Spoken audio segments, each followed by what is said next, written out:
인터넷상에서 강아지들이 나오는 영상을 보게 되었었습니다. 4마리의 반려견들이 나오는데요. 강아지들이 먹어서는 안 되는 소세지를 뜯어 먹어서 주인에게 혼나면서 누가 그랬는지 추궁받는 영상이었습니다. 과연 반려견들이 어떻게 했었을까요? 영상을 준비해 봤는데 우리 짧은 영상 통해서 직접 확인해 보도록 하겠습니다.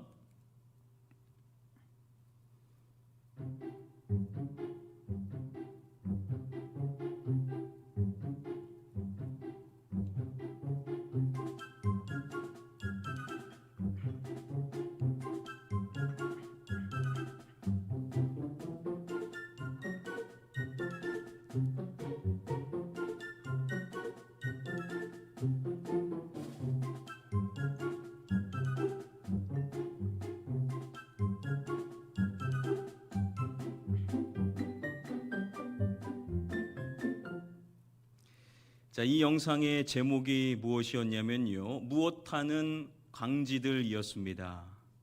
제목은 고자질하는 강지들이라는 제목이었었습니다. YTN 프로인 재미있는 낱말풀이라는 프로에서 이 고자질이라는 단어의 유래를 설명해 줬었는데요. 2가지 유래 중에서 한 가지를 소개해 드리면, 이 고자질이라는 이 말은 내간들이 임금에게 있는 말 없는 말을 전했던 것에서 유래가 되었다라고 소개를 해 주었습니다. 내간들이 임금에게 있는 말 없는 말, 이것을 만들어서 이야기했었던 그러한 것이 바로 고자질이라는 유래라는 것이죠. 저희는 이 수예배를 통해서 함께 계속 사무엘상의 말씀 살펴보고 있습니다. 오늘 본문인 22장 6절부터 10절까지의 말씀을 보면 소위 고자질하는 자가 오늘 말씀에 등장을 합니다. 오늘 본문 시작의 말씀 함께 한 목소리로 읽어보도록 하겠습니다. 사울이 다윗과 그와 함께 있는 사람들이 나타났다 함을 들으니라. 그때 사울이 기브아 높은 곳에서 손에 단창을 들고 에셀나무 아래에 앉았고 모든 신하들은 그의 곁에 섰더니.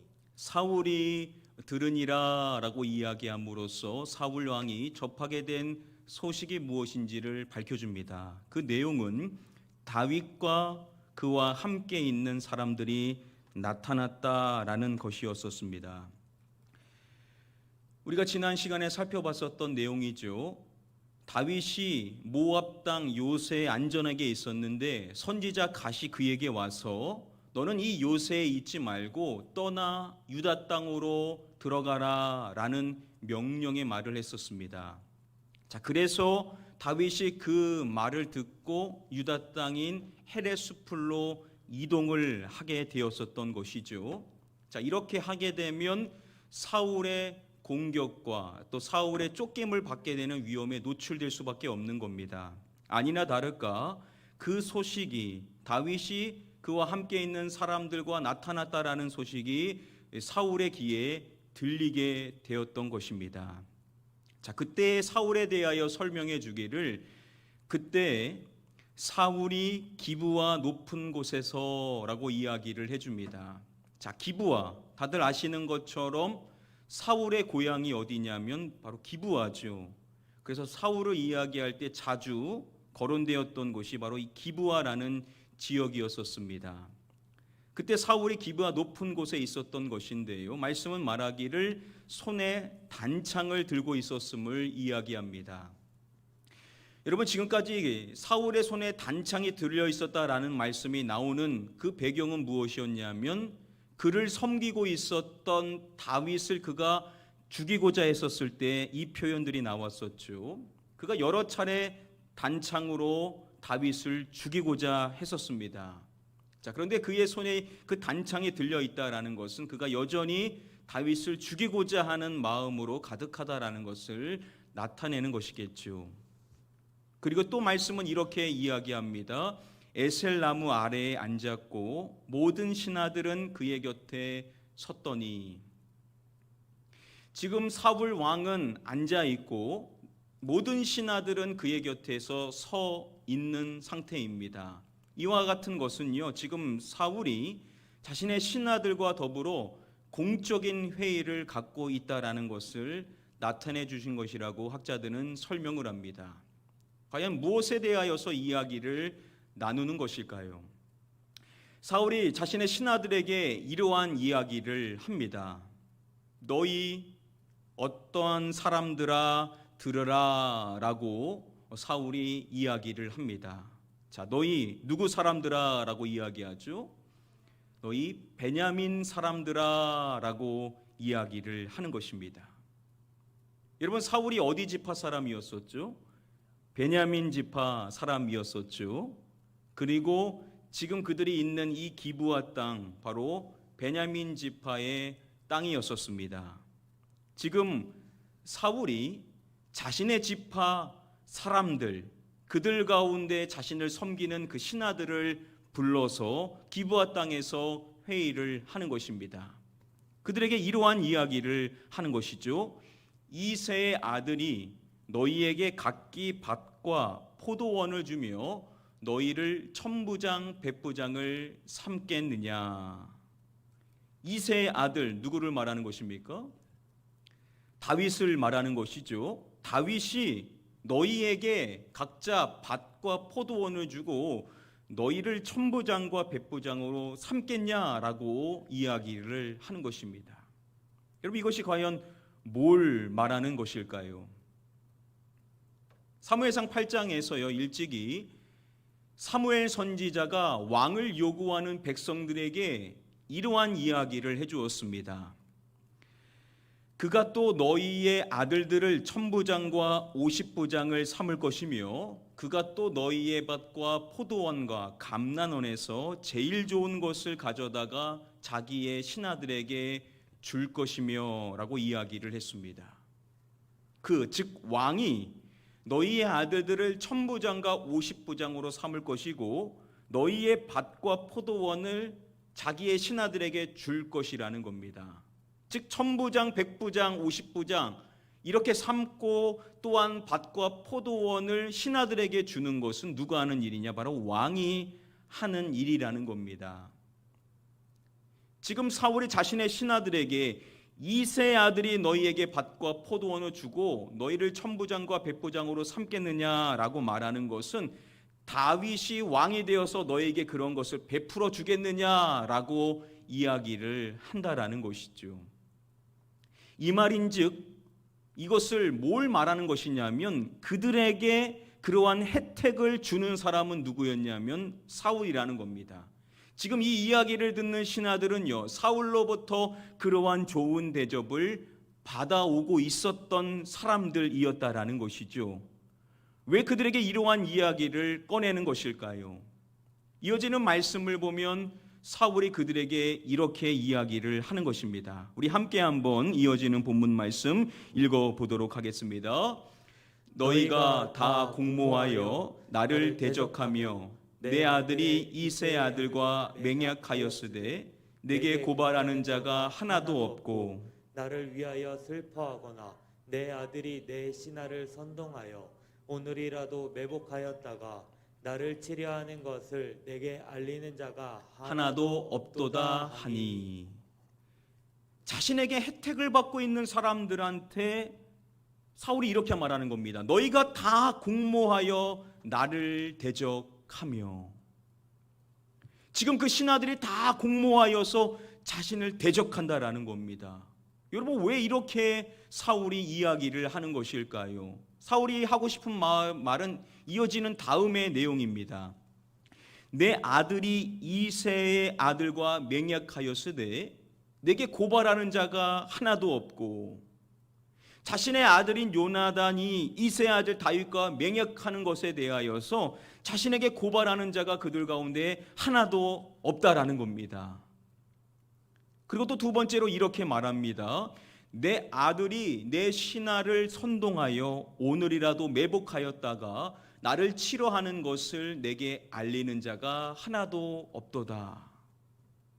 자신의 아들인 요나단이 자신의 신하를 선동하여서 매복하여서 자신을 치료한다라는 것에 대하여서 알리는 사람이 하나도 없다라고 이야기를 하는 것입니다. 여러분, 과연 사울의 아들인 요나단이 정말 이렇게 했었을까요? 여러분, 요나단이 어떠한 사람이었습니까? 그는요, 끝까지 아버지를 설득하여서 다윗에게 범죄하지 않도록 아버지를 설득시키고자 했었던 사람이었습니다. 아들이기 때문에 아버지가 잘못된 길에 들어서지 않도록 하고자 그를 붙들어주고자 하는 좋은 역할을 하는 사람이었었죠. 자, 그런데 그러한 아들에게 입에 담을 수 없는 말을 하면서 결국 그를 죽이고자 했었던 사람이 누구였냐면 바로 그 아버지 사울이었었습니다. 자신을 죽이고자 하는 요나단이라고 말하는 것은 사실 전혀 성경에 나오지 않는 내용이라는 것이죠. 그래서 학자들은요, 사울이 여기서 이야기하고 있는 이 내용은 요나단에 대한 이 사울의 말은 근거가 전혀 없는 그가 꾸며낸 말에 불과하다라고 학자들은 설명을 합니다. 자, 이러한 이야기를 통해서 결국 그가 하고 싶은 이야기는 이것이었습니다. 오늘 말씀을 보면 고발하는 자 그리고 알리는 자라는 단어가 나오는데요. 이 고발하는 자라는 단어, 히브리어로 갈라라는 단어고요. 알리는 자라는 이 단어도 사실 동일한 갈라라는 단어가 쓰였습니다. 똑같은 단어를 그가 반복하여 쓰는 것인데요. 그가 강조하는 내용은 다른 내용이 아니라 너희 중에서 나한테 이것을 알리는 사람이 하나도 없다. 이러한 말에 대하여서 내게 이야기해 주는 사람이 하나도 없다라고 이야기를 하는 것입니다.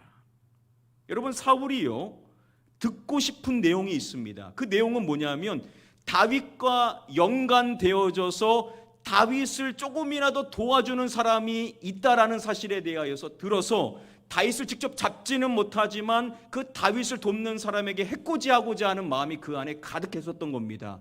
이러한 사실에 대하여서 누구 하나가 이야기해 주기를 바랬었던 것이죠. 즉 사울의 귀에 듣고 싶은 말이 있었던 겁니다. 그 듣고 싶은 말을 누군가가 해주기를 바랬는데 자신의 신하들 가운데 그러한 말을 해주는 사람이 아무도 없었다라는 것이죠.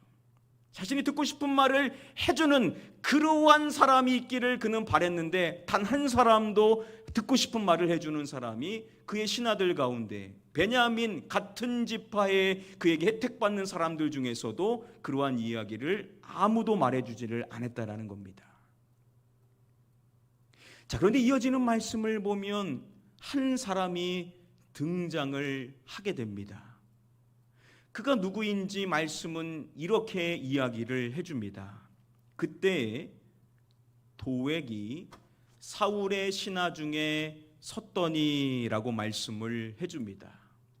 자, 그런데 그 도액을 말할 때 그 도액이 어디 사람이었는지에 대해서 밝혀주고 있죠. 그는 에돔 사람이었다라는 사실에 대해서 밝혀줍니다. 여러분, 이상하지 않습니까? 지금 이곳에 모여있는 그 신하들은 다 어디 사람들이죠? 베냐민 사람들입니다. 그런데 같은 민족의 사람이 아닌 에돔 사람인 도액이 그곳에서 신하들과 함께 회의를 하고 있었다라는 겁니다. 여러분, 이 도액이 사울에게 이러한 이야기를 하는 것입니다. 이새의 아들이 노베 와서 아이둠의 아들 아히멜렉에게 이른 것을 내가 보았는데, 이새의 아들 다윗이 노비라는 곳에 와서 제사장 아히멜렉에게 이르게 된 것을 자신이 보았다라는 이야기를 하는 겁니다. 솔깃한 이야기를 그가 왕에게 하는 것이죠. 사무엘상 21장의 말씀에 실제로 다윗이 노브로 가서 제사장 아히멜렉을 만나게 되었었죠. 그때 말씀을 보시면은 이러한 이야기를 갑자기 해주었었습니다. 그날에 사울의 신하 한 사람이 있었는데 그곳에 사울의 신하 한 사람이 있었다라는 겁니다. 그 사람이 누구냐면 그는 도액이라 이름하는 에돔 사람이요라고 이야기를 해주는 겁니다. 바로 에돔 사람 도액이 바로 그곳에 있었다라는 것이죠. 그리고 이어서 밝혀주는 정보가 그 도액이라는 사람은 사울의 목자장이었다라고 이야기를 합니다. 이 도액이라는 사람은 사울의 신하였지만 특별히 사울의 목자장으로서 사울이 신임하는 사람이었다라는 것이죠. 그래서 이 도액이라는 사람이 베냐민의 신하들이 모인 그곳에도 함께 있을 수가 있었던 것이고, 그곳에서 자신이 봤었던 이새의 아들 다윗이 노베서 아히멜렉을 만나게 되었던 것에 대한 이야기를 그가 사울에게 해주는 겁니다. 그가 이러한 이야기를 하는데요, 오늘 본문 마지막 말씀 함께 한 목소리로 읽어보도록 하겠습니다.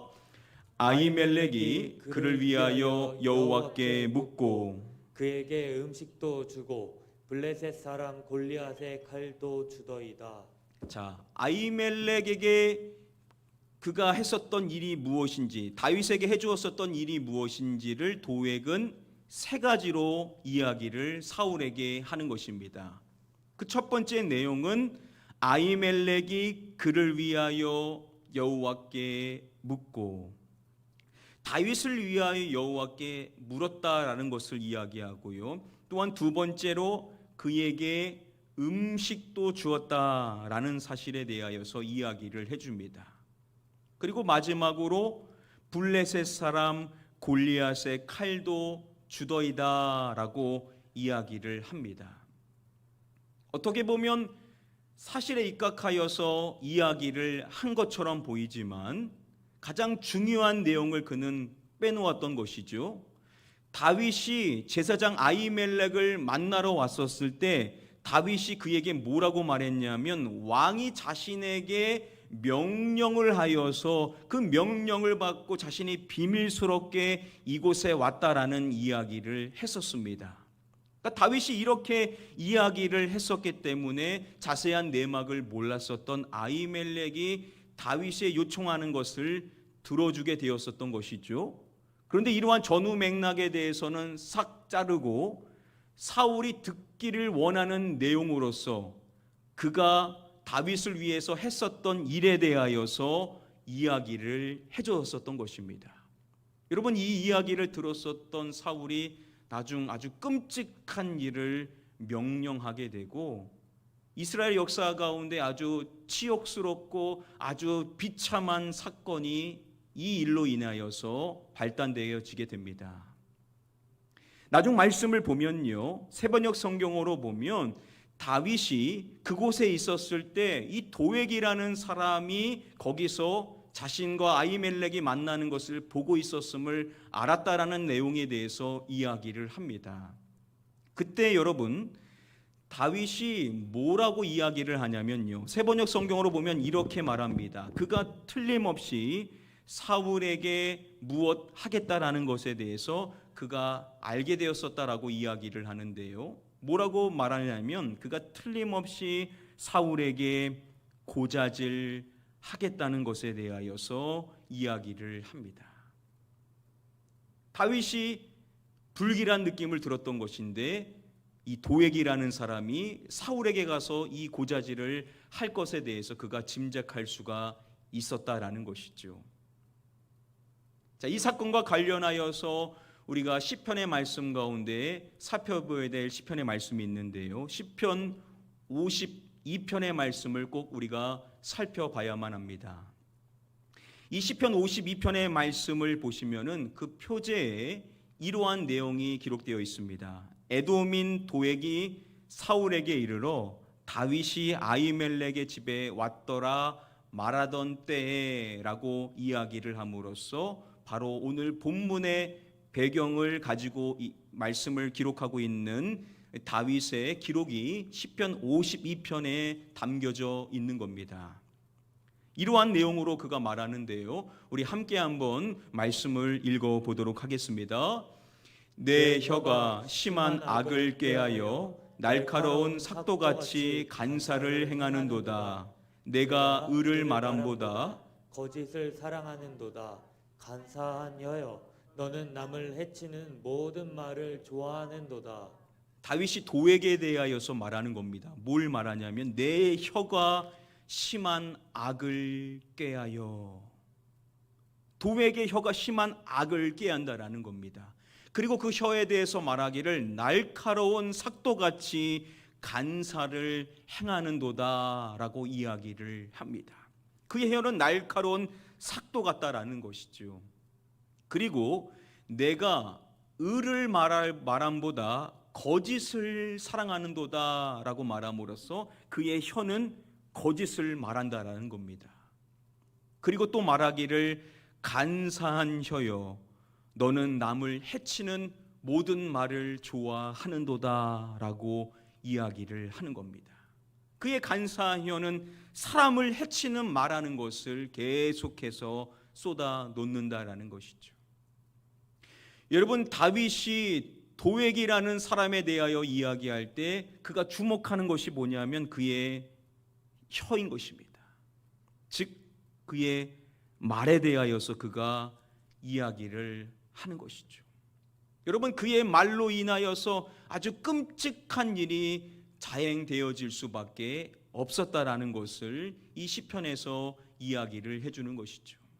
여러분, 우리의 신앙생활도 너무나도 우리의 신앙 가운데 중요한 부분이 바로 이 말이죠. 우리의 혀를 어떻게 쓰느냐가 너무나도 중요할 수밖에 없습니다. 신앙생활을 잘 한다라고 하는데 말로 인하여서 사람들에게 상처 주고, 그 말로 인하여서 오해를 만들고, 그 말로 인하여서 그 공동체를 와해시키는 사람들을 보게 되면 우리는 너무나도 가슴 아플 수밖에 없습니다. 여러분, 다윗이 이 도액이라는 사람을 생각했었을 때 바로 그렇다라는 것이죠.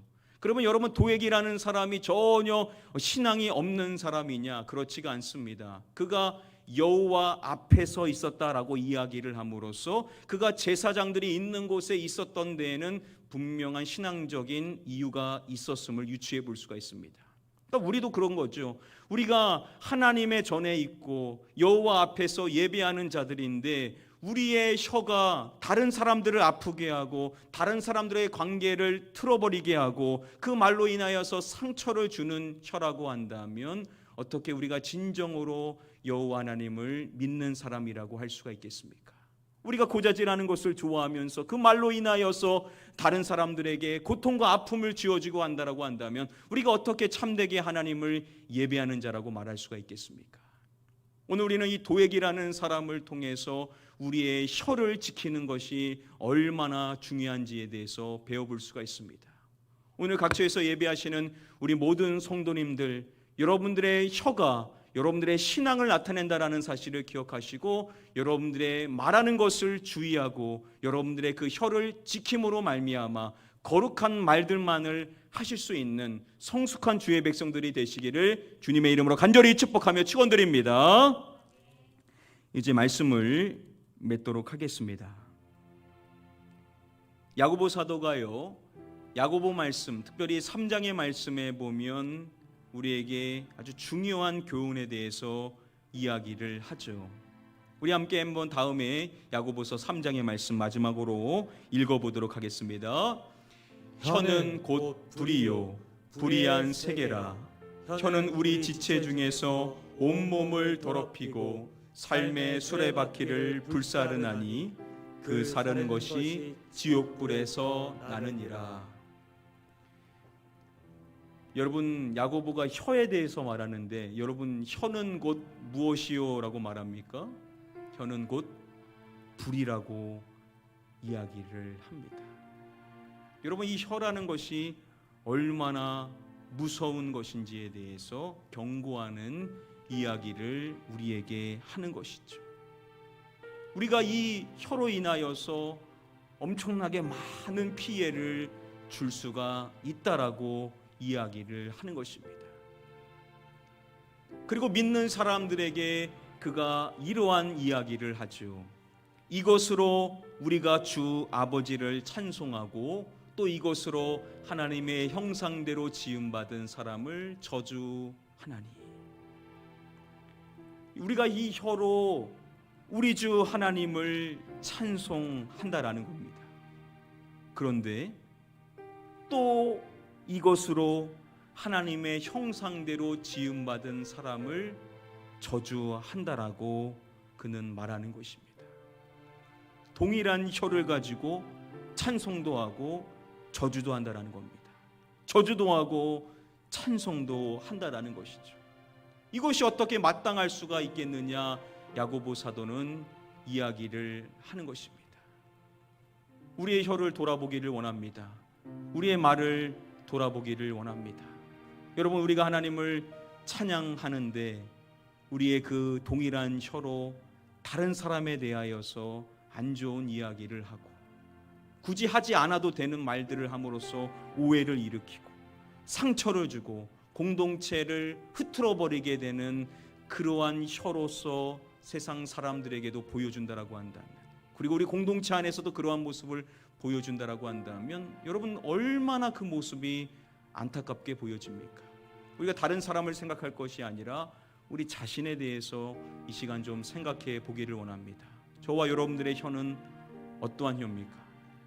저와 여러분들은 어떠한 말을 하면서 살고 있습니까?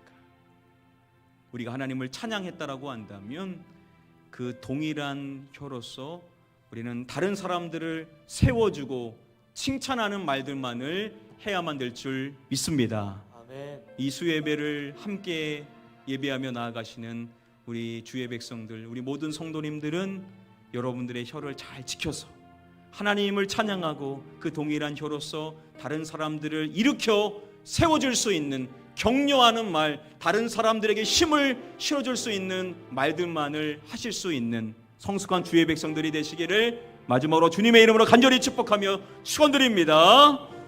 우리 시간에 같이 한번 이 시간 기도하는 시간 갖도록 하겠습니다. 하나님, 우리의 혀가 어떠한지 오늘 우리 말씀을 통해서 돌아보게 됩니다. 우리가 그 혀로 하나님을 찬양하며 예배하는데 또 그 동일한 혀로 사람들에 대하여서 험담하며 굳이 하지 않아도 되는 말들을 하거나 아픔을 주고 오해를 일으킬 만한 말들, 그래서 사람들에게 상처를 주는 말들을 하고 있지는 않습니까? 혀가 풀이다라고 말하는 야고보 사도의 그 말을 기억했었을 때 우리는 무엇보다도 혀를 지키는 자가 되어야만 될 줄 믿사오나니 우리의 입에 파수꾼을 세워주시사 우리의 입술을 지킬 수 있는 자가 되게 하여 주시옵소서. 또한 그 혀로 다른 사람에 대하여서 좋지 않은 말을 하는 것이 아니라 좋은 말들, 칭찬하는 말들, 격려하는 말들, 세워주는 말들, 힘을 실어줄 수 있는 말들만을 하는 자가 될 수 있게 해달라고 우리의 신앙과 우리의 언어의 신앙생활을 위해서 같이 한번 우리 합심하여 기도하도록 하겠습니다. 기도합니다. 아버지 하나님, 오늘 이 말씀을 통하여서 우리의 혀에 대해서 돌아볼 수 있도록 시간을 허락해 주신 거 감사를 드립니다. 다윗이 도액이라는 사람을 생각했었을 때 악한 말, 간사한 혀, 다른 사람에게 아픔과 상처를 주는 그 혀의 그 고통과 그 패단이 무엇인지를 그가 고백하는 내용들을 보게 됩니다. 그의 처참한 말로에 대해서 시편에도 이야기하고 있는 것을 보게 됩니다. 주 여호와 하나님, 우리의 혀를 거룩하게 지킬 수 있기를 원합니다. 우리의 입에 파수꾼을 세워줄 수 있기를 원합니다. 우리의 입에서 굳이 꺼내지 않아야 될 말들이 있다라고 한다면 성령님, 우리의 입술을 지켜주셔서 우리가 내뱉지 않아야 될 말들을 붙지 않을 수 있도록 우리의 입술을 지켜주시기를 원하며 기도합니다. 독이 되지 아니하는 말들은 내뱉지 않기를 원합니다. 악은 모양이라도 버리라고 했습니다. 하나님, 우리가 굳이 하지 않아야 되는 말로 인하여서 악의 일이 도모되어질 수 있다라고 한다면 우리는 말을 아껴야만 될 줄 있습니다. 우리가 말하는 데는 더디할 수 있도록 성령님, 우리를 지켜주셔서 우리의 언어 생활이 바르게 지켜질 수 있도록 우리에게 악한 말들이 나오지 아니하도록 우리의 마음을 지키시고 또한 우리의 마음을 정결케 해주시기를 간절히 소원하며 기도합니다. 또한 우리가 우리의 혀로 인하여서 하나님을 찬양했다라고 한다면 그 동일한 혀로 다른 사람들을 세워주고 힘을 실어줄 수 있는 말들만을 해야만 될 줄 믿습니다. 우리 성도님들 모두는 그 혀를 통하여서 하나님을 찬양하고 그 동일한 혀로 통하여 다른 사람을 세워줄 수 있는, 다른 사람을 격려하고 힘을 실어줄 수 있는 기도의 언어, 또한 격려의 언어가 될 수 있도록 인도하여 주시기를 원하며 기도합니다. 그래서 우리 성도님들을 통하여 아름다운 입술의 열매가 맺어지게 하여 주셔서 하나님을 찬양하고 세상에서는 그 혀를 통하여 많은 사람들에게 힘을 실어줄 수 있는 은혜의 혀가 될 수 있도록 우리 성도님들의 혀를 붙잡아 주시고 은혜로운 모습으로 변화시켜 주시옵소서.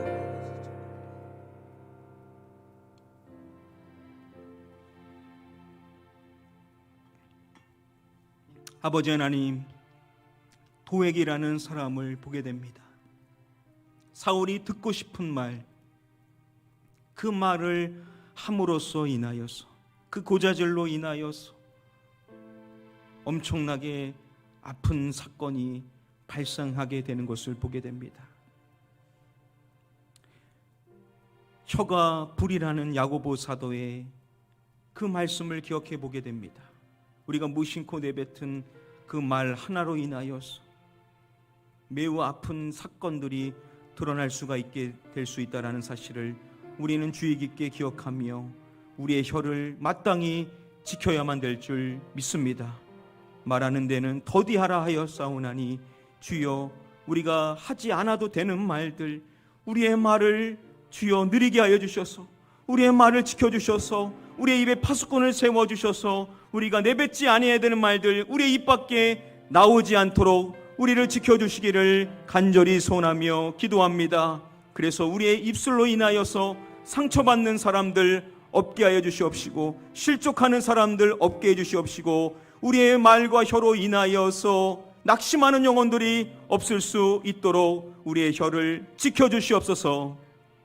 또한 우리가 하나님을 찬양했다라고 한다면 그 동일한 혀로 다른 사람들을 세워줄 수 있기를 원합니다. 다른 사람들을 격려해 줄 수 있기를 원합니다. 다른 사람들의 칭찬의 말을 해줄 수 있는 아름다운 혀가 되기를 원합니다. 주여, 우리 모든 성도님들의 혀를 통하여서 하나님이 영광받고 주변 사람들이 힘을 얻을 수 있도록 하나님을 찬양하며 다른 사람들을 세워줄 수 있는 복된 혀로 변화시켜 주시옵소서.